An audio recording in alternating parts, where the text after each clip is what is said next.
Hello बच्चों, आज का हमारा टॉपिक है ट्रायंगल। 9th का बड़ा इंपॉर्टेंट टॉपिक। देखते हैं ट्रायंगल क्या होता है। ट्रायंगल देखिए दो शब्द से भी नाम बना हुआ है। एक है आपका ट्राई, एक है आपका एंगल। नाम से ही क्लियर है। ट्राई का मतलब होता है तीन, एंगल का मतलब होता है कोण। मतलब ऐसी आकृति जिसमें तीन कोण हो, यानी 3 एंगल्स हैं। A geometrical figure which has 3 angles is known as triangle. या इसको ऐसे बोलते हैं आपका कि 3 साइड हो, there are 3 sides. A closed figure bounded by 3 sides is called a triangle. इसलिए इसको हिंदी में बोलते हैं तीन भुजाओं से घिरी आकृति को त्रिभुज कहते हैं। तीन भुजाओं से घिरी आकृति को त्रिभुज कहते हैं। क्योंकि यह जो क्लोज फिगर है क्या है, 3 साइड्स हैं। एक है साइड ए बी, एक आपका है साइड बी सी, एक है साइड ए सी।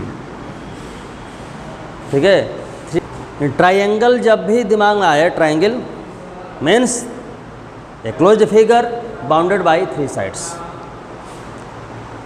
ट्रायंगल समझ गए क्या होता है। अब ट्रायंगल में क्या क्या होगा देखिए। एक ट्रायंगल हमने ड्रा किया है ए बी सी। नाम कैसे देंगे इसका, ऐसे लिखेंगे ट्रायंगल ए बी सी। इसमें क्या क्या है आपका, 3 साइड्स है। ए बी है, बी सी है और आपका सी है। ए बी कहने का मतलब कि ये साइड पूरा यहाँ से लेके यहाँ तक, तो किसी एक लाइन सेगमेंट हुआ, तो लाइन सेगमेंट का नाम हम किस तरह रखते हैं, दोनों एंड पॉइंट को एक साथ बोलते हैं। इस लाइन सेगमेंट का एक एंड है ए, दूसरा एंड है बी। इस पूरे लाइन सेगमेंट का नाम क्या हुआ, ए बी। ए बी लिखिए चाहे बी ए लिखिए, बात सेम है। तो साइड को, ये साइड जो ए बी है उसके ए बी लिखेंगे तब भी ठीक है, बी ए लिखेंगे तब भी ठीक है। उस तरीके से बी सी को बी सी लिखिए चाहे सी बी लिखिए। वैसे ए सी को ए सी लिखिए चाहे सी ए लिखिए, बात सेम है। ठीक है। और 3 angles, angle A, angle A, ये एंगल। इस एंगल को लिखने का तरीका होगा, एंगल ए को लिखना है तो ऐसे लिखना है angle B A C, angle C A B. मैं ऐसे लिखते हैं आपका ये बी ए सी, मैंने ऐसे। मतलब ये जो आपका पॉइंट जो होगा, ए जो होगा, इसको लिखेंगे आपका मिडिल में, एंगल ए मिडिल में लिखेंगे आपका। और उसके अगल बगल क्या लिखेंगे आपका, बी या सी। बी ए सी लिखिए चाहे सी ए बी लिखिए। ठीक उसी तरीके से यह जो एंगल है, एंगल बी, इसको लिखेंगे आपका एंगल ए बी सी या एंगल सी बी ए। क्लियर है। फिर उसी तरीके से एंगल सी है, तो एंगल सी को हम लिखेंगे ये आपका एंगल बी सी ए या लिखेंगे एंगल ए सी बी। किसी तरीके से लिख सकते हैं। ठीक है। तो मतलब कोई आपका ट्रायंगल ए बी सी है, तो ए बी सी ट्रायंगल में 3 साइड होंगे, ए बी बी सी सी ए। ठीक है। और ये वर्टिसेस होंगे। अच्छा, एक और बात ध्यान देने वाली बात है कि ये जो साइड बी सी है, साइड बी सी, तो साइड बी सी क्या कहेंगे, अपोजिट एंगल क्या है, यानी इसके ठीक सामने क्या है, तो साइड बी सी का अपोजिट एंगल क्या है, एंगल ए। यानी साइड बी सी का अपोजिट एंगल ए है। साइड ए सी, क्योंकि अपोजिट एंगल या अपोजिट साइड दोनों का बड़ा इंपॉर्टेंस है। अब कहते हैं साइड ए सी, तो ए सी का अपोजिट एंगल क्या है भाई, ए सी का अपोजिट, ए सी का सामने क्या है, angle B. Side A B, तो ए बी का अपोजिट क्या है, एंगल सी। ठीक है। अब कहा जाए कि एंगल ए का अपोजिट साइड क्या है, तो ए का opposite side B C, B का opposite side A C, angle C का अपोजिट साइड ए बी। ठीक है। तो आपका 3 साइड्स हो गए, 3 एंगल्स हो गए। और ये जो पॉइंट है, पॉइंट जहाँ 2 साइड मिल रहे हैं, यानी पॉइंट ए, पॉइंट बी और पॉइंट सी, इसको बोलते हैं वर्टिसेज। वर्टेक्स का प्लूरल नंबर, हिंदी में बोलते हैं शीर्ष। शीर्ष माने आपका क्या है, ए क्या है, शीर्ष है, यानी वर्टेक्स है। बी दूसरा वर्टेक्स, सी तीसरा वर्टेक्स। सबको एक साथ बोलना होगा तो बोलेंगे वर्टिसेज। यानी ट्रायंगल में 3 वर्टिसेस होंगे, जिनको मिलाएंगे ज्वाइन करेंगे तो 3 साइड्स बनेंगे, जिससे एक ट्रायंगल तैयार होता है। जब ट्रायंगल तैयार होगा आपका तो 3 एंगल बन जाएंगे आपका। तो 3 एंगल जो बनेंगे, 3 एंगल से जो फॉर्म होंगे, इसी वजह से इसको बोलते हैं ट्रायंगल। तो ट्रायंगल का मीनिंग आप समझ गए। एक और इंपॉर्टेंट बात बताते हैं आपको। ये रिप्रेजेंट करने का एक सुविधा अनुसार जो है आपका तरीका है कि एंगल ए का जो अपोजिट साइड BC है, इसको दिखाते हैं स्मॉल a से। एंगल बी का जो अपोजिट साइड AC है, इसको दिखाते हैं स्मॉल b से। एंगल C का जो अपोजिट साइड AC है, इसको दिखाते हैं स्मॉल c से। यानी कैपिटल लेटर से दिखाते हैं आपका एंगल को, स्मॉल लेटर से दिखाते हैं उसके साइड को। ठीक है, हम बोर्ड पर लिखे हैं क्लासिफिकेशन ऑफ ट्रायंगल्स। तो ट्रायंगल का क्लासिफिकेशन 2 तरीके से होता है। एक होता है on the basis of sides, एक होता है on the basis of angles. तो on the basis of sides 3 types triangle होते हैं: equilateral triangle, isosceles triangle, scalene triangle. और on the basis of angles भी 3 टाइप होते हैं: right angle triangle, acute angle triangle और ऑब्टूज एंगल ट्रायंगल। हम जरा देखें कि इक्विलैटरल ट्रायंगल यानी भुजाओं के आधार पर वर्गीकरण। इक्विलैटरल ट्रायंगल जिसको हम हिंदी बोलते हैं समबाहु त्रिभुज। समबाहु का मतलब होता है समान, मतलब ऐसा ट्रायंगल जिसके तीनों साइड्स क्या हो, इक्वल हो, यानी तीनों भुजाएं क्या हो, बराबर हो, उसको बोलते हैं इक्विलैटरल ट्रायंगल यानी समबाहु त्रिभुज। ये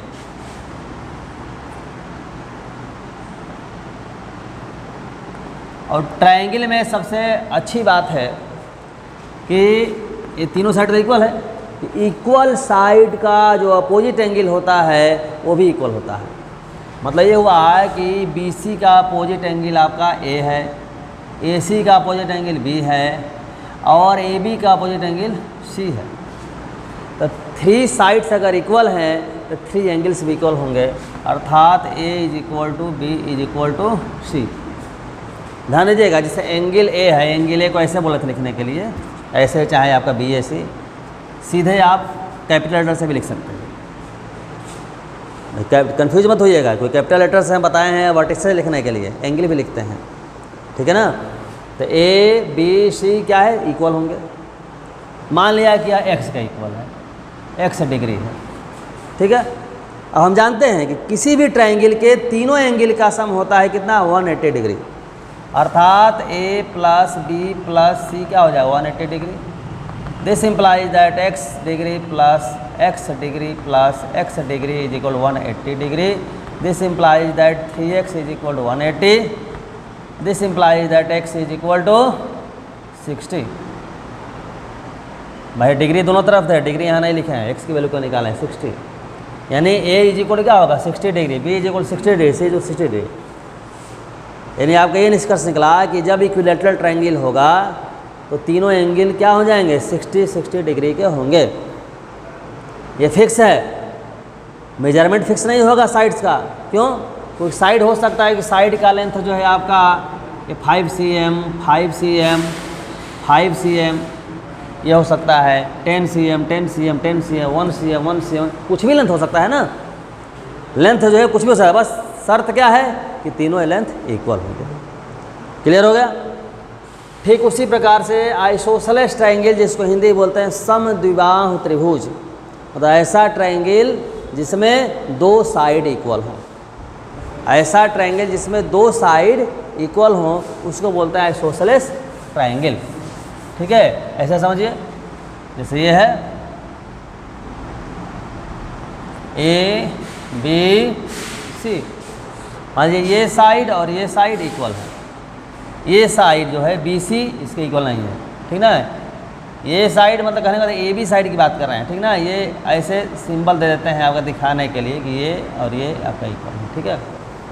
अब देखिए, तो इक्वल साइड का अपोजिट एंगल इक्वल होगा, मतलब आपका AC का अपोजिट एंगल B और AB का यानी C ये भी इक्वल हो जाएंगे, ठीक है। इसके बाद है स्केलिन ट्रायंगल। स्केलिन जिसको बोलते हैं हिंदी में बोलते हैं विषम बाहु त्रिभुज, मतलब ऐसा ट्रायंगल जिसका कोई भी साइड एक दूसरे के इक्वल ना हो, ऐसे इस तरह से कोई ट्रायंगल है, ठीक है। मतलब ये साइड एक दूसरे के इक्वल नहीं, तो एंगल भी इक्वल नहीं होगा, एंगल भी आपका इक्वल नहीं होगा। समझे बात को? ये चीज़ है, साइड इक्वल है तो एंगल भी इक्वल नहीं होगा। तो ये हो गया on the basis of sides. अब है on the basis of angles. पहला दिया है राइट एंगल ट्रायंगल, जिसको हिंदी बोलते हैं समकोण त्रिभुज। माना ऐसा ट्रायंगल जिसका एक एंगल समकोण राइट एंगल हो, अर्थात 90 डिग्री हो। ऐसे ये एंगल 90 डिग्री है, जिसको बोलेंगे राइट एंगल ट्रायंगल।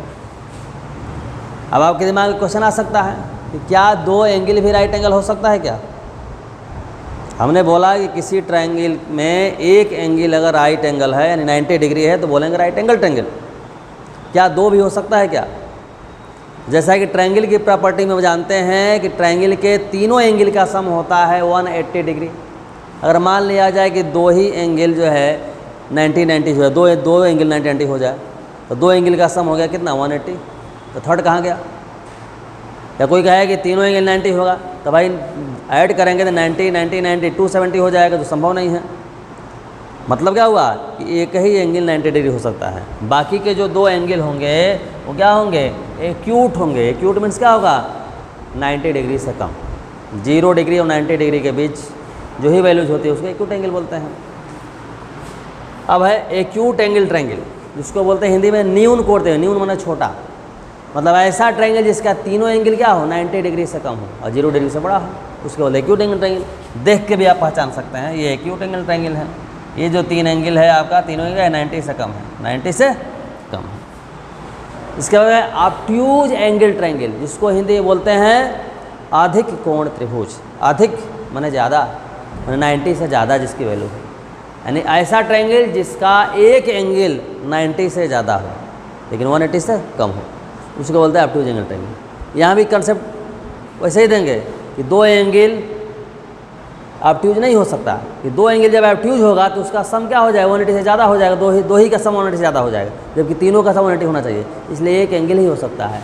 देख के पहचान सकते हैं ऐसे। ये वाले ऐसे है, देखिए एक एंगल दिख रहा है ये ऐसे, जो कि क्या है 90 से ज़्यादा दिख रहा है। ठीक है। एक बहुत अच्छी बात बताएं आपको हम, जैसे ये है आपका ये इक्विलैटरल ट्रायंगल। तो इक्विलैटरल ट्रायंगल जो होगा ऑलवेज क्या होगा? एक्यूट एंगल ट्रायंगल होगा। ऑलवेज क्या होगा? एक्यूट एंगल ट्रायंगल होगा। ठीक है। अब जैसे स्केलिन है, स्केलिन के बारे में नहीं बोल सकते क्या होगा? स्केलिन अगर है तो नहीं बोल सकते कि एक्यूट होगा कि राइट होगा, तो तीनों में से कुछ भी हो सकता है। ठीक है। ठीक उसी तरीके से आइसोसेलेस है, आइसोसेलेस पे भी नहीं बोल सकते, तीनों में से कुछ भी हो सकता है। ठीक है। लेकिन इक्विलैटरल में बोल सकते हैं कि हमेशा क्या होगा? एक्यूट एंगल ट्रायंगल होगा, क्योंकि हमेशा एंगल कितना है? 60 डिग्री 60 डिग्री क्या है? एक्यूट एंगल है। इतनी बात समझ गए? Some important terms related to a triangle. Triangle से रिलेटेड कुछ इंपॉर्टेंट टर्म देखिए आपको जानना बहुत आवश्यक है। जैसे कि ये दिया है मीडियन। मीडियन जिसको हिंदी में बोलते हैं माध्यिका। माध्यिका, इसका मीनिंग समझिए।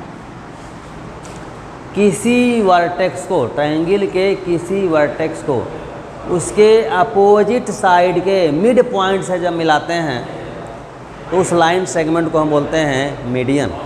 जैसे BC है, BC का मिड पॉइंट अगर D है तो A को D से मिला देंगे तो बोलेंगे AD क्या है? इसका मीडियन। ठीक है। तो आप देखेंगे कि A से पास करने वाला एक मीडियन होगा और B से पास करने वाला भी एक मीडियन होगा और C से पास करने वाला भी एक मीडियन होगा। जैसे B से पास मीडियन क्या होगा आपका? यहाँ मिड पॉइंट वाले लिए वाले E है, ये यहाँ मिड पॉइंट ले लिया आपका, ऐसे मिला दिया ऐसे।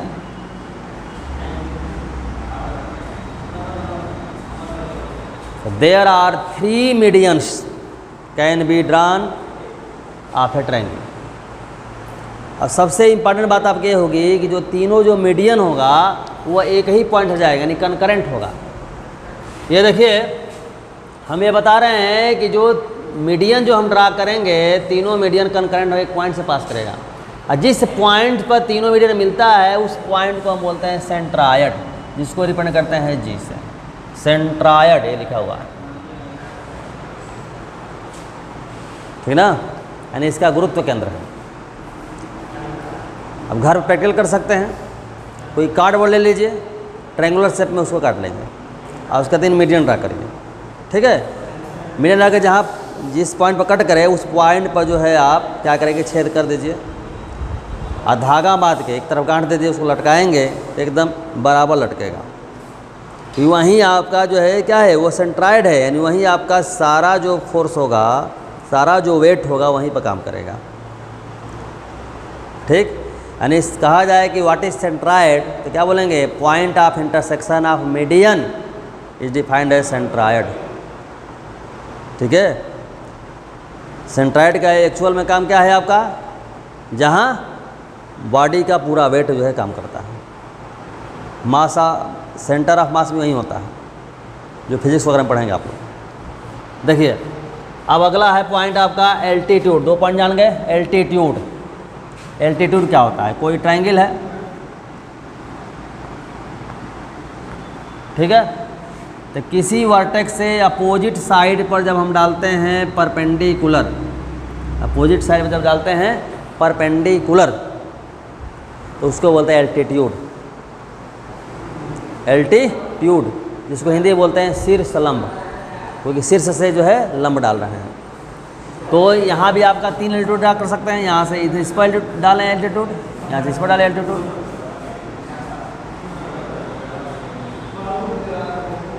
तब देखेंगे आपको जैसे 3 मीडियन हम ड्रा कर सकते हैं, वैसे ही ये 3 एल्टीट्यूड भी ड्रा करेंगे।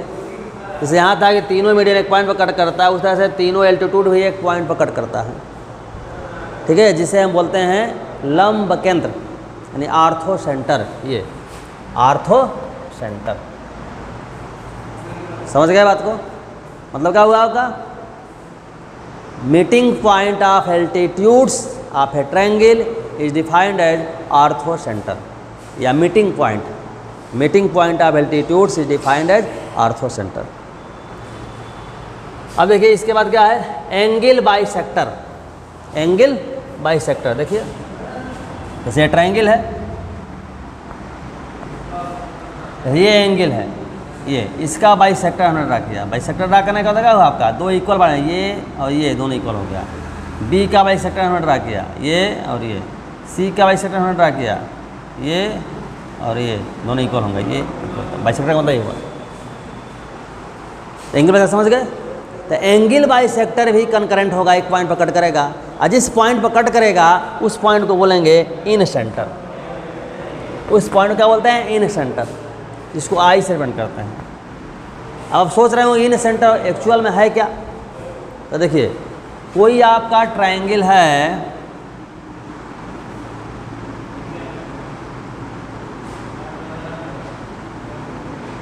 ये देखिएगा, जैसे ये ट्रायंगल है ए बी सी, एक सर्किल हम ड्रा किए हैं जो ट्रायंगल के अंदर है, और ट्रायंगल के तीनों साइड को क्या कर रहा है, टच कर रहा है, तीनों साइड को टच कर रहा है, तो ऐसे सर्किल को बोलते हैं इन सर्किल, अंतःवृत्त हिंदी में, ठीक है। और इसके सेंटर को बोलते हैं अंतः केंद्र, यानी इन सेंटर। ध्यान दीजिए, जैसे इसका सेंटर आपका ये है, तो इसको BC को टच कर रहा है, तो यहाँ से अगर हम रेडियस ड्रा करें, यानी पॉइंट ऑफ कनेक्ट को मिलाएं, आपका तो रेडियस होगा, यहाँ रेडियस होगा, ये रेडियस होगा, मतलब ये साइड ये साइड ये साइड, इसको हम आई से डिपेंड करते हैं सेंटर को, और रेडियस को डिपेंड करते हैं स्मॉल आर से, स्मॉल आर से। तो आप देख रहे हैं, ध्यान दीजिएगा कि ये और ये क्या है, इक्वल है। अब जरा गौर करिए, B को I से मिला दें अगर, तो 2 ट्रायंगल बना, ये मान लो L है, M है, BLI और BMI, ठीक से देखिए, BLI और BMI। इस समय हम देख रहे हैं आपका कि इन दोनों ट्रायंगल में ये साइड इक्वल है, सही है। दूसरी बात कि ये कॉमन साइड हो गया, और तीसरी बात कि देख रहे हैं कि BL और BM क्या है आपका टेंजेंट है। किसी बाहरी पॉइंट से किसी सर्किल पर जब दो टेंजेंट हम ड्रा करते हैं तो दोनों टेंजेंट की जो लेंथ होती है वो इक्वल होती है। क्या होती है? इक्वल होती है। मतलब BL और BM एक दूसरे क्या हो जाएगा? इक्वल हो जाएगा। ठीक है, इक्वल हो जाएगा। तो इक्वल होने के कारण दोनों ट्रायंगल जो होगा आपका कॉन्ग्रुएंट ट्रायंगल हो जाएगा। क्या हो जाएगा? वो कॉन्ग्रुएंट ट्रायंगल। अभी कॉन्ग्रुएंसी आप पढ़ेंगे, ठीक है। तो कॉन्ग्रुएंट ट्रायंगल हो जाएगा। कॉन्ग्रुएंट ट्रायंगल होने हो गया मतलब क्या हुआ? कॉन्ग्रुएंट मतलब क्या होता है पढ़ेंगे आप कि दो ट्रायंगल कॉन्ग्रुएंट कहा जाता है यदि क्या हुआ आपका कि पहले का साइड्स दूसरे के साइड्स के, पहले के तीनों साइड दूसरे के तीनों साइड से इक्वल हो। पहले ट्रायंगल के तीनों एंगल दूसरे के तीनों एंगल के इक्वल हो तो उसको बोलते हैं कॉन्ग्रुएंट। ठीक है, अभी उसका कंसेप्ट ढंग से पढ़ना है हम लोग को। तो इस वजह से क्या हो जाएगा? कॉन्ग्रुएंट है यह एंगल क्या हो? इक्वल हो जाएगा। इक्वल होने का आप क्या हो जाएगा? BI क्या हो जाएगा? Angle bisector. उस तरह से क्या आपका ये क्या हो जाएगा? Angle bisector. ये भी क्या हो जाएगा? Angle bisector. मतलब इन सेंटर क्या हुआ आपका? एंगल बाइसेक्टर का पॉइंट ऑफ इंटरसेक्शन होता है। तो एंगल बाइसेक्टर समझ गए आप? एंगल बाइसेक्टर और इन सेंटर समझ गए। अब है परपेंडिकुलर बाइसेक्टर। ये क्या है समझिए। ये देखें,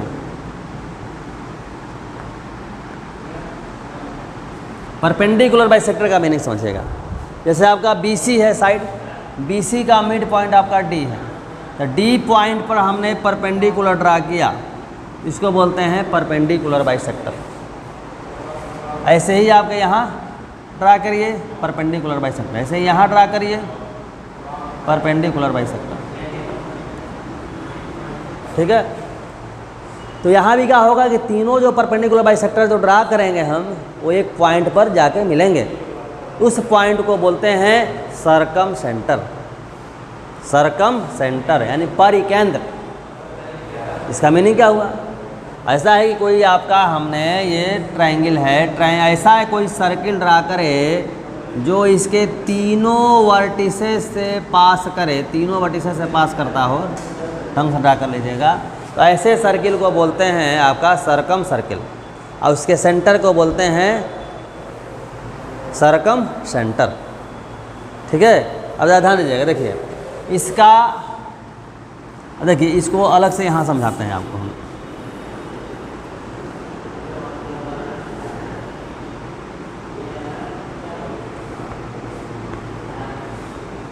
ये सेंटर,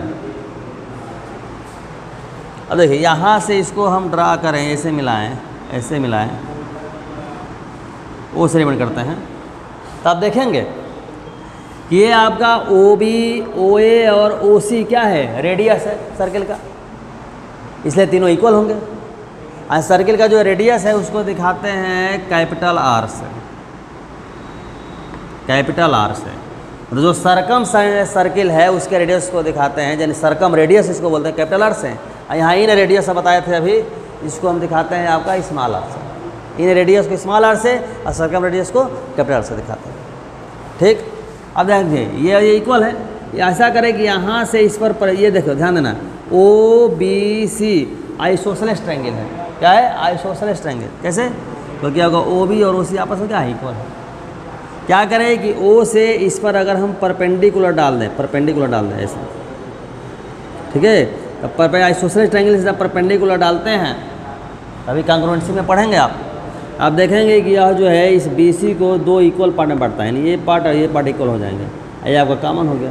तो देखेंगे आपका side side congruency, side side है SSS कॉन्ग्रुएंसी से आपका ये ट्रायंगल और ये ट्रायंगल दोनों आपस में क्या है? कॉन्ग्रुएंट है। ठीक है, क्या है आपका? कॉन्ग्रुएंट है। यानी आपका ये निष्कर्ष निकला, यह जो है आपका ये परपेंडिकुलर जो बाइसेक्टर है, परपेंडिकुलर बाइसेक्टर का पॉइंट ऑफ इंटरसेक्शन ही क्या होता है? सरकम सेंटर होता है। आप ये भी जान गए, परपेंडिकुलर बाइसेक्टर सरकम सेंटर। अब है लास्ट में पॉइंट क्या है? पेरीमीटर। पेरीमीटर जिसको हिंदी में बोलते हैं परिमाप। परिमाप, परि मतलब होता है बाहरी, यानी बाहरी में माप, यानी एक्सटर्नल मेजरमेंट। ट्रायंगल है, ट्रायंगल है, ट्रायंगल के तीनों साइड का जो सम है ना, तीनों साइड का सम BC plus AC plus AB, इसको बोलेंगे इसका पेरीमीटर। ठीक है, तो BC को एक्चुअल दिखाते हैं स्मॉल ए से, AC को दिखाते हैं स्मॉल b से, पहले बताए थे हम। AB को दिखाते हैं स्मॉल c से, यानी A + B + C। एक और बता दें कि जो पेरीमीटर होता है ट्रायंगल का, उसको हम दिखाते हैं 2S से, यानी जब भी अब 2S कहीं आपके सामने आएगा समझिए कि पेरीमीटर है। IS की बात करेंगे तो लिखेंगे A + B + C/2, यानी इसको बोलेंगे सेमी पेरीमीटर। Semi perimeter. सबसे इम्पॉर्टेंट बात हमको समझना है कंसेप्ट ऑफ कांग्रुएंसी। कांग्रुएंट जिसको हिंदी में बोलते हैं सर्वांग सम। सर्वांग सम का मतलब होता है सभी अंगों से समान, एक समान, सभी अंगों से एक समान। ठीक है, मतलब दो ज्योमेट्रिकल फिगर दिया हुआ है और दोनों ही शेप और साइज में एग्जैक्टली एक दूसरे के इक्वल हो। शेप और साइज, शेप और साइज। शेप मतलब हुआ आकृति, यानी उसका डिजाइन, और साइज का मतलब हुआ आकार, माने कितना बड़ा या कितना छोटा है। तो शेप और साइज, दो फिगर के शेप और साइज अगर सेम है तो बोलेंगे दोनों कांग्रुएंट्स हैं, यानी सर्वांग सम। जैसे यहाँ लिखा हुआ है कि कांग्रुएंट लाइन सेगमेंट्स। ठीक, जैसे एक लाइन सेगमेंट हमने ड्रा किया AB, इसका लेंथ हमने ले लिया 5 cm। एक दूसरा लाइन सेगमेंट हमने ड्रा किया PQ, इसका भी लेंथ ले लिया हमने 5 cm। तो कहेंगे कि दोनों कांग्रुएंट हैं, दोनों एक जैसे हैं। ठीक है, अब आपके दिमाग में एक और बात आएगी कि मान लीजिए एक लाइन सेगमेंट हमने ड्रा किया एक पतले पेन से, एक दूसरा ड्रा किया एक मोटे पेन से, तो दोनों कांग्रुएंट कैसे हुआ? तो आपको बता दें कि लाइन कहने का, लाइन हो या लाइन सेगमेंट हो या एरो है, इसको कहने का रे हो, इसको कहने का अर्थ आपका ये हुआ कि मोटा या पतला से मतलब नहीं रहता है। ठीक है, कोई लाइन का डिफिनेशन ही आपका it has only length but no width, width नहीं होनी चाहिए। सही बात को, यानी सेम लेंथ के लाइन सेगमेंट जो होंगे एक दूसरे के कांग्रुएंट होंगे। ठीक है, सही देखिए, कांग्रुएंट एंगल, जैसे ये एंगल है,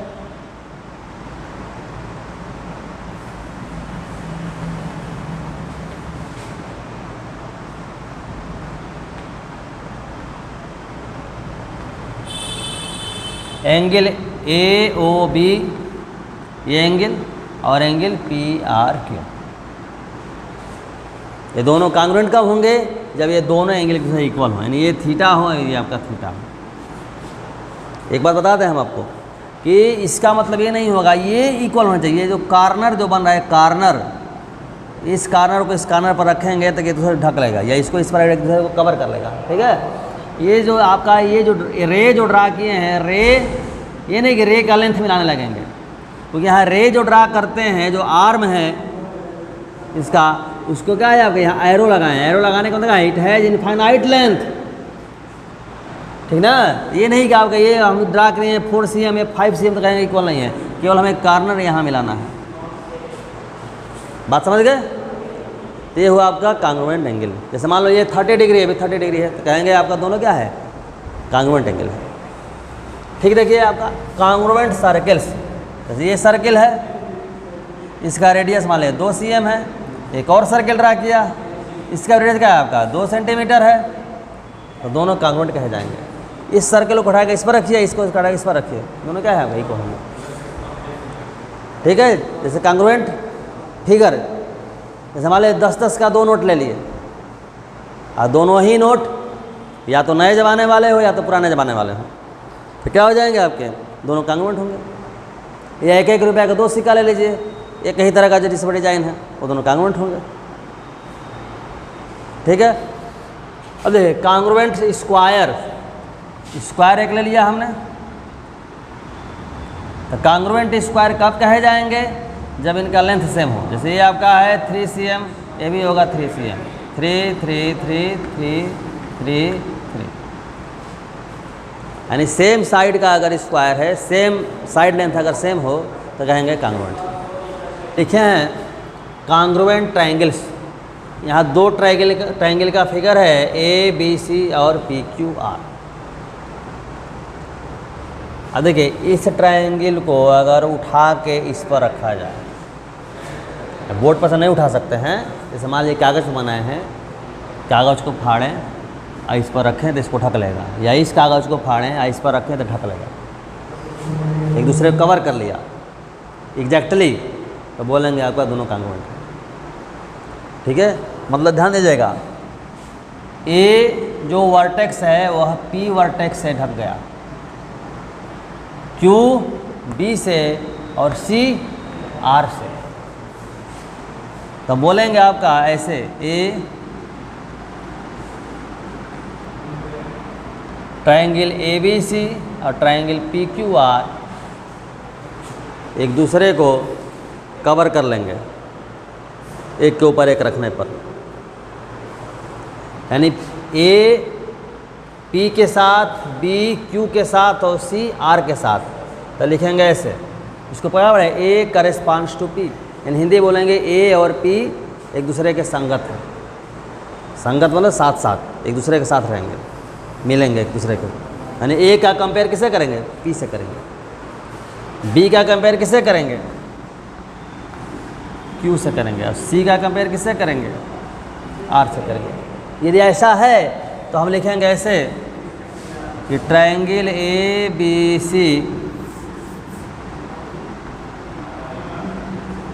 triangle P Q are.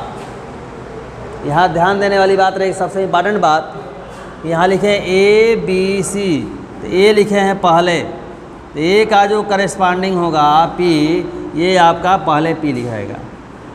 B लिखे हैं सेकंड नंबर पर, तो बी किससे क्या करस्पॉन्ड कर रहा था? क्यू के साथ, तो यहाँ रखेंगे क्यू, यहाँ रखेंगे सी।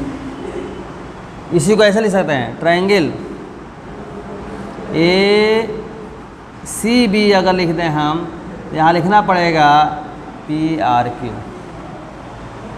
ये नहीं कि ए सी बी है तो आपका लिख देंगे पी क्यू आर है। क्यों? क्योंकि आपका सी के साथ करस्पॉन्ड कर रहा है आर, तो सी के जगह आपका आर होगा। ये इंपॉर्टेंट बात है। यदि मान लीजिए ऐसे है कि ट्रायंगल ए बी सी अगर कांग्रुएंट है, ये कांग्रुएंट होने का जो है सिंबल है triangle P R Q P. इसका अर्थ ये हुआ कि बी के साथ करस्पॉन्ड कर रहा है आर और सी के साथ करस्पॉन्ड कर रहा है क्यू। ठीक है, मतलब फिगर के अनुसार अगर देखें, यहाँ हो जाएगा आर, यहाँ हो गया आपका क्यू। ये कहने का अर्थ हुआ। तो दो ट्रायंगल अगर कांग्रुएंट है यानी सर्वांगसम है, तो इंपॉर्टेंट बात होना चाहिए कि करस्पॉन्डिंग जो साइड होगा, करस्पॉन्डिंग साइड किसको बोलेंगे? जैसे ए बी, ए बी जो है, ए बी का करस्पॉन्डिंग साइड क्या हो जाएगा? P Q. यानी ए बी और पी क्यू आपस में क्या होंगे? इक्वल होंगे। बी सी देखिए, यहाँ देखिए, जब इस तरह से ढंग से लिख लिए हैं आप, तो फिगर भी देखने की जरूरत नहीं है। यहाँ B C second number, third number, second vertex साथ थर्ड वर्टेक्स को मिलाने से यहाँ लिखेंगे क्यू आर, यानी बी सी और यहाँ लिखा था आपका क्यू आर। और ए सी मतलब पहले ट्रायंगल के तीनों साइड दूसरे ट्रायंगल तीनों साइड के इक्वल होंगे।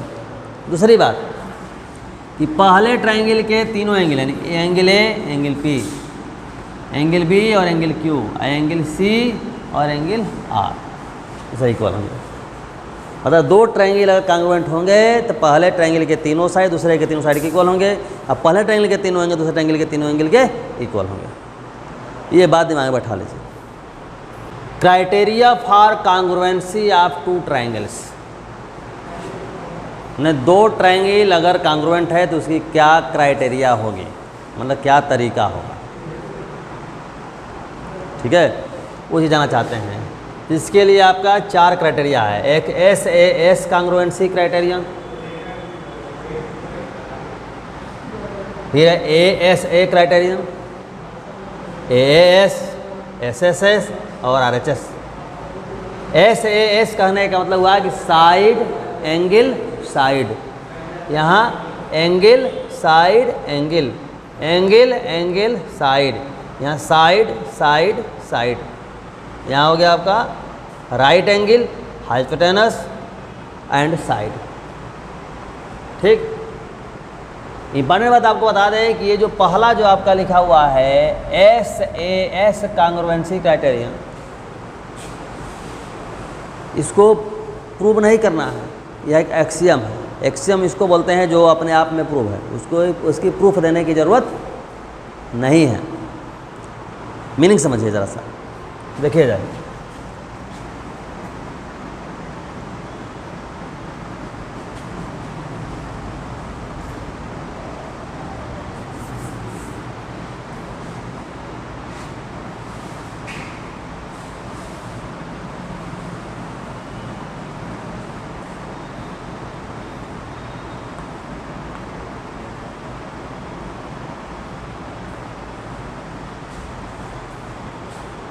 ये दो ट्रायंगल है बनाए हैं, एक बनाया है ABC और एक बनाया है PQR। इसमें आपका ये पता है कि AB और ये PQ एक दूसरे के इक्वल है, और ये AC और ये PR एक दूसरे के इक्वल हैं, और यह एंगल इस एंगल के इक्वल है, ये हमको पता है। तो हम ये बताना चाहते हैं कि यह जो होगा आपका, ये दोनों क्या होगा, कांग्रुएंट ट्रायंगल होगा। कैसे? ऐसा करिए कि यदि इसे उठा करके इसके ऊपर रखिए, तो चूँकि AB और PQ एक दूसरे के इक्वल है, इसलिए इस पर रखेंगे आपका, तो AB और PQ को एक दूसरे से मैच कर जाएंगे, इसके ऊपर आ जाएंगे। मतलब A P से कोइंसाइड कर जाएगा और B जो है Q से कोइंसाइड कर जाएगा, मतलब AB कोइंसाइड विद क्या है, PQ। अब ध्यान दीजिएगा दूसरी बात, यह एंगल यह एंगल इक्वल है, इक्वल होने के कारण जो आपका ये जो कार्नर है, ये कार्नर इस कार्नर से मैच कर जाएगा। और चूँकि AC इस PR के क्या है, इक्वल है, इसलिए AC और PR एक दूसरे को कवर कर लेगा, अर्थात कोइंसाइड कर जाएगा। मतलब C जो पॉइंट होगा R पॉइंट से मैच कर जाएगा। अब आप देखेंगे कि B जो है आपका C Q पर आ गया, C जो है आपका R पर आ गया, तो ऑटोमेटिकली आप देखेंगे कि जो BC है वह QR के साथ कोइंसाइड कर जाएगा। मतलब ये हुआ कि ये जो ट्रायंगल ABC है, ये ट्रायंगल PQR को पूरा का पूरा क्या किया, कवर कर लिया। ठीक इसी प्रकार से अगर PQR को अगर ABC पर अगर रखें तो ये भी उसको कवर कर लेगा। मतलब क्या हुआ आपका, मतलब ये हुआ कि इसके तीनों साइड के इक्वल है, और तीनों एंगल इक्वल है। भाई दो साइड के बारे में तो दिया ही हुआ है, और यहाँ देख रहे थे कि साइड BC जो है साइड QR से कोइंसाइड कर जा रहा था, मतलब BC भी क्या हो गया, आपका QR का इक्वल हो गया। तो जब BC जब QR इक्वल हो जाए, देखेंगे आपको ये एंगल और ये एंगल जो है कोइंसाइड कर जाएगा, ये एंगल और ये एंगल कोइंसाइड कर जाएगा। पता है, ध्यान दीजिए, जब कांग्रुएंट है ट्रायंगल के कितने पार्ट, 6 पार्ट है, 3 साइड और 3 एंगल, यानी इसके 6 पार्ट उसके 6 पार्ट दूसरे के 6 पार्ट के क्या होंगे, इक्वल होंगे। पहले के 6 पार्ट दूसरे के 6 पार्ट के इक्वल होंगे, ये ध्यान रहे। क्राइटेरिया जो दिया गया है इसमें आपका क्या होता है, आपका कोई 3 पार्ट आपके दिए हुए हैं। मतलब यहाँ दिया हुआ आपका 3 साइड एंगल, साइड 2 साइड और इनके बीच का एंगल, इंक्लूडेड एंगल, जिसको बोलेंगे इंक्लूडेड एंगल, दोनों के बीच का एंगल, ये दिया हुआ है। तो मतलब 3 के बारे में हमको पता है, तो 3 के बारे में पता है तो हम बोले कांग्रुएंट है। यानी कांग्रुएंट कहने का मतलब ये हो कि बाकी के 3 भी इसके इक्वल हैं। माने इस ट्रायंगल क्या, ये साइड इसके इक्वल है, ये साइड इसके इक्वल है, ये साइड इसके इक्वल है, ये पता है हमको, पता है तो हम कह रहे हैं कि दोनों कांग्रुएंट हैं। दोनों कहने का अर्थ क्या हुआ कि इसके बाकी के जो 3 हैं, 3 मतलब क्या हुआ, ये तीसरा जो साइड है तीसरे साइड का इक्वल होगा, ये जो बाकी के 2 एंगल जो है ये इक्वल होंगे, ये कहने का अर्थ हुआ। ठीक है, तो ये है एक्सियम, प्रूव करने की ज़रूरत नहीं है। इसको एज ए फार्मूला हम यूज करेंगे इन सब को प्रूव करने के लिए। कैसे, थोड़ा ध्यान दीजिए। देखिए 2 एंगल, ये एंगल B एंगल Q के इक्वल है, एंगल C एंगल R के इक्वल है। इन दोनों एंगल के बीच जो आपका साइड है, इंक्लूडेड साइड, ये दोनों एंगल का बोलेंगे इंक्लूडेड साइड, यानी इनके मध्य स्थित भुजा। तो ये और ये एक दूसरे के इक्वल। तो हम इसका यूज करके बताएंगे कि ये दोनों कांग्रुएंट है। ठीक है, कैसे है, ध्यान दीजिए। एक केस हम ले रहे हैं, मान लिया कि जो AC है, केस 1, AC जो है PR के इक्वल, मान लिया AC PR के इक्वल है।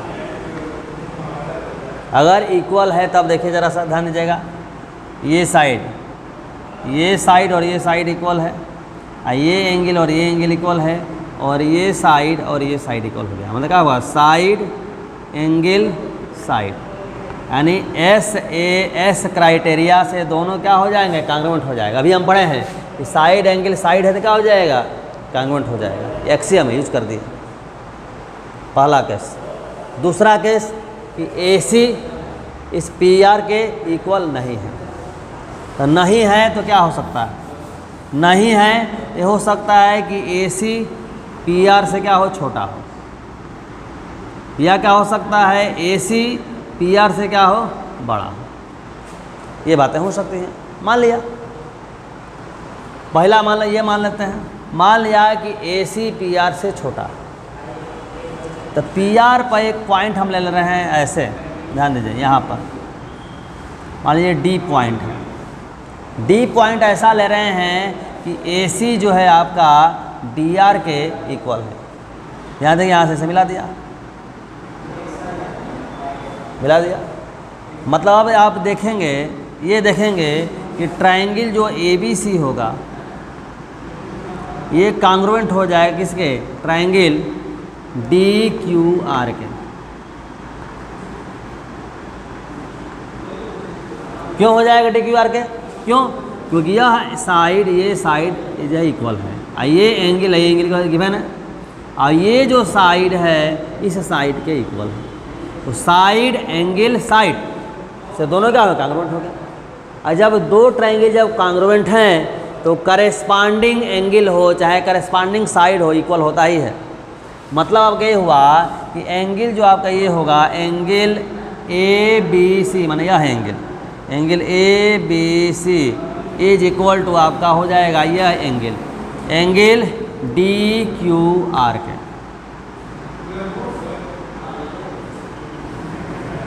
क्यों, देख देंगे बगल में CPCT का मतलब क्या होता है, corresponding parts of congruent triangles, यानी कांग्रुएंट अगर ट्रायंगल है तो उनके करेस्पॉन्डिंग पार्ट क्या होते हैं, इक्वल होते हैं, तो ये हो जाएगा। लेकिन गिवन क्या है कि एंगल B जो है एंगल Q के इक्वल है, यानी क्या लेंगे, बट एंगल ABC जो है इक्वल है किसके, एंगल PQR के, एंगल PQR के। तो अब ध्यान दीजिए आपका, अब देख रहे हैं कि ABC इज इक्वल DQR है, ABC इक्वल टू PQR है, मतलब दोनों आपस में इक्वल होंगे, यानी क्या हो जाएगा, angle DQR is equal to angle PQR।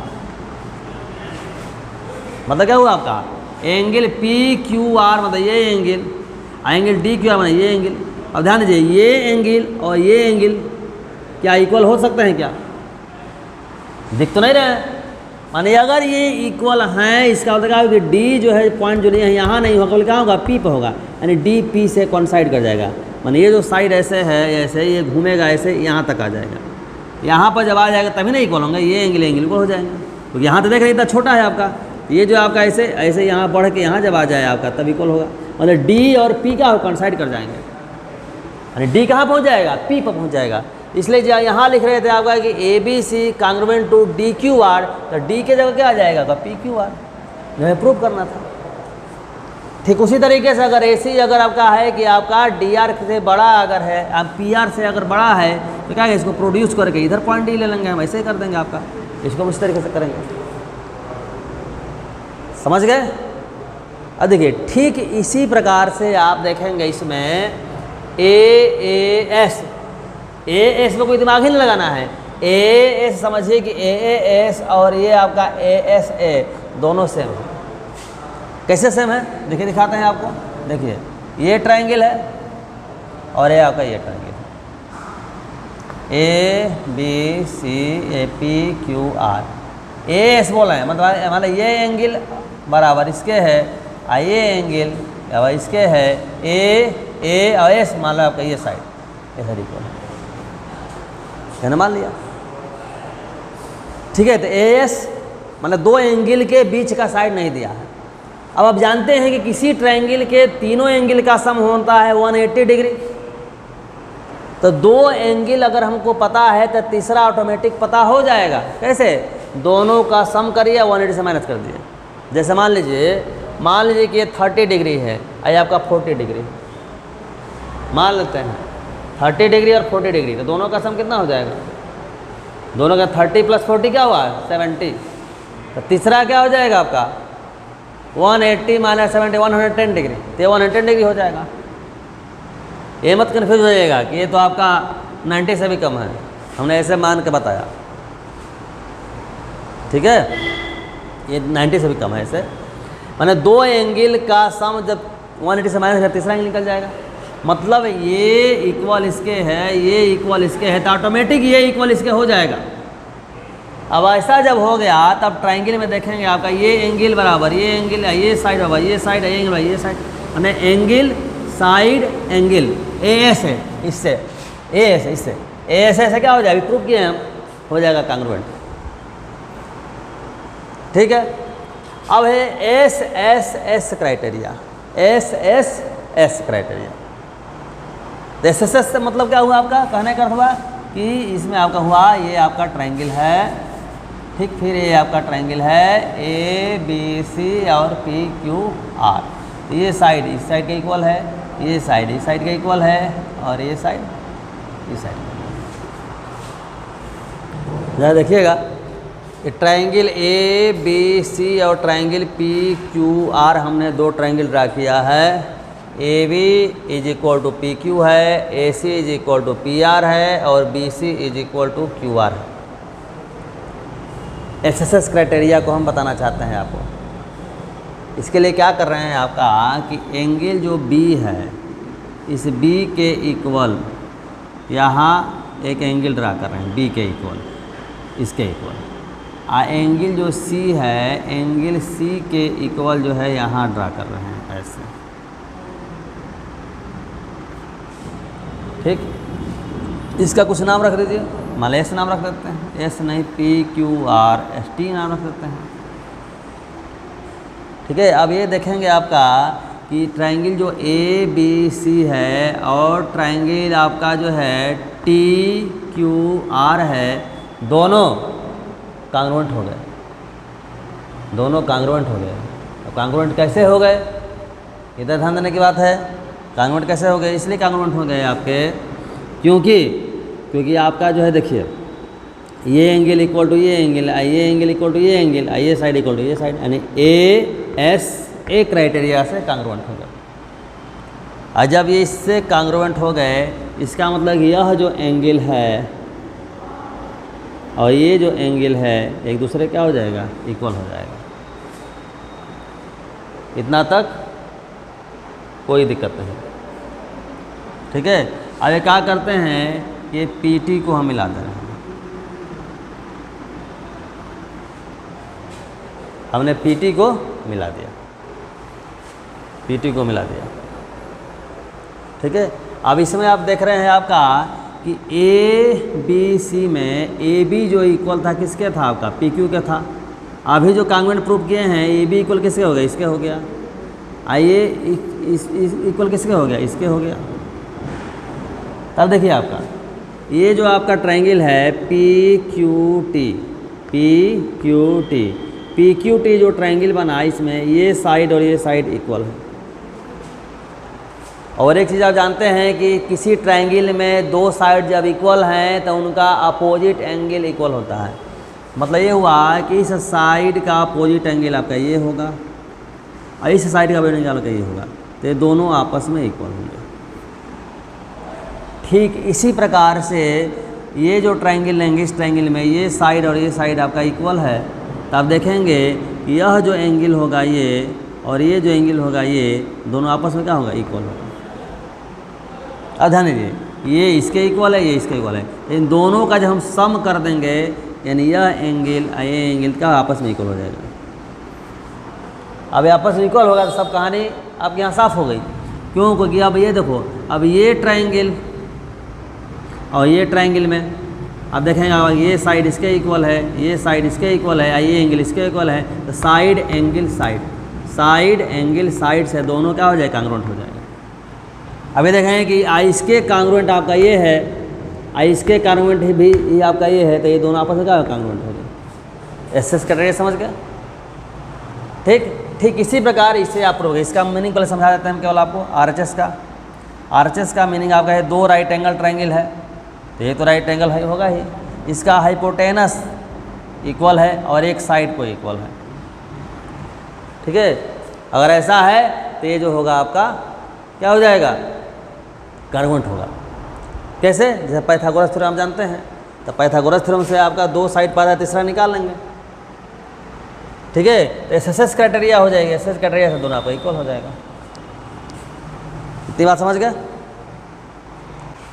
Inequalities in triangles ये हमने लिखा है।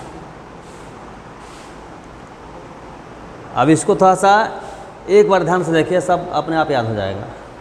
जैसे ट्रायंगल कोई दिया हुआ है, ऐसा है कि जो बड़ा जो आपका साइड होगा, बड़ा साइड, जैसे मान लीजिए ए बी देख रहे हैं कि ए बी जो है ये ए सी, ये बी सी है, ये बी सी ए बी से बड़ा है, तो बी सी का जो अपोजिट जो एंगल होगा वो ए बी के अपोजिट से बड़ा होगा, यानी बड़े साइड के सामने का एंगल छोटे साइड के सामने के एंगल से बड़ा होगा। या ऐसे बोलिए कि छोटे साइड का अपोजिट एंगल यानी सामने का एंगल बड़े साइड के अपोजिट एंगल से छोटा होगा।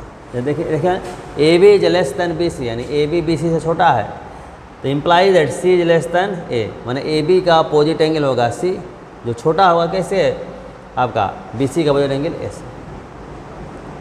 बात समझे हैं? यानी साइड अगर बड़ा है तो उसका अपोजिट एंगल भी बड़ा होगा, बस ध्यान देना है। दूसरा आपका ठीक है, इसका कन्वर्स है कि अगर एंगल बड़ा होगा तो साइड भी बड़ा होगा, बड़े एंगल का अपोजिट साइड बड़ा होगा। जैसे एंगल बी देखने में लग रहा है ना, एंगल बी एंगल सी से आपका क्या है, बड़ा है, तो बी का अपोजिट साइड ए सी, ये बड़ा हो जाएगा सी के अपोजिट साइड ए बी से, यही आपका लिखे हुए हैं। अगला आपका पॉइंट है कि कोई भी ट्रायंगल अगर दिया हुआ है तो ट्रायंगल फॉर्म तभी होगा जब 2 साइड का सम तीसरे से बड़ा होगा। अगर मेजरमेंट मान ले दे दिया गया है, 2 साइड का सम तीसरे से बड़ा नहीं है, तो ट्रायंगल फॉर्म ही नहीं होगा, बना ही नहीं पाएंगे आप। तो क्या लिखें, जैसे A B plus B C greater than A C, ऐसे कोई किसी भी 2 को मान लिख दें ए सी प्लस बी सी तो ग्रेटर देन ए बी लिख देंगे। ठीक है, ए बी प्लस ए सी तो ग्रेटर देन बी सी लिख देंगे, A B plus B C तो ग्रेटर देन ए सी, इस तरह से लिख सकते हैं। ठीक उसी तरीके से अगला पॉइंट आपका है कि 2 साइड का जो डिफरेंस होगा वो तीसरे से छोटा होता है। 2 साइड का डिफरेंस जैसे आपका ये है, लिखे है B C minus A B, B C है B C minus A B minus B C भी कर देंगे तो कोई दिक्कत नहीं है, क्योंकि A B minus B C मान लें छोटे में से बड़ा का तो माइनस होगा, तो नेगेटिव वैल्यू तो सही आपकी छोटी होती है। ठीक है, समझे बात को? द डिफरेंस कहने का मतलब कि बड़े में से छोटा को माइनस करिए, गलती से छोटे में से बड़ा ही माइनस करें तो कोई दिक्कत नहीं है, क्योंकि वहाँ नेगेटिव वैल्यू आएगी, नेगेटिव हमेशा पॉजिटिव से छोटी होती है। तो 2 साइड का डिफरेंस तीसरे से क्या होगा, छोटा होता है। एक लास्ट आपका पॉइंट है 5 नंबर, ये है कि कोई लाइन अगर गिवन है और इसके बाहर कोई पॉइंट है, इस पॉइंट से इस लाइन पर आप जो है ये लाइन सेगमेंट ड्रा कर रहे हैं। ठीक है, तो सबसे छोटा जो लाइन सेगमेंट होगा वो परपेंडिकुलर होगा। कैसे? देखिए, जैसे ये हमने परपेंडिकुलर डाला, एक और सेगमेंट ऐसे बना, ऐसे डालिए चाहे ऐसे डालिए, कैसे भी डालिए, तो एक बनेगा राइट एंगल ट्रायंगल। तो राइट एंगल ट्रायंगल में देखेंगे ये हो जाएगा हाइपोटेनस। हाइपोटेनस क्या होता है आपका, पर ये जो परपेंडिकुलर से छोटा होता है। मतलब आपका जो है बाहरी पॉइंट से अगर कोई लाइन सेगमेंट ड्रा कर रहे हैं, ठीक है, तो जो परपेंडिकुलर जो लाइन सेगमेंट पड़ेगा वो सबसे छोटा होगा। If a line segment drawn outside, drawn from a point outside the line to the line, then the perpendiculars drawn from outside to the line is the shortest distance। Clear है? तो आज के लिए इतना ही। अब जितना इन्फॉर्मेशन या जितना भी आप थ्योरम अगर पढ़े हैं, इसके आधार पर आप देखेंगे कि सभी क्वेश्चन आपसे बनेंगे। यदि क्वेश्चन आपसे नहीं बनते हैं तो कमेंट सेक्शन में कमेंट करिए। तब तक के लिए धन्यवाद।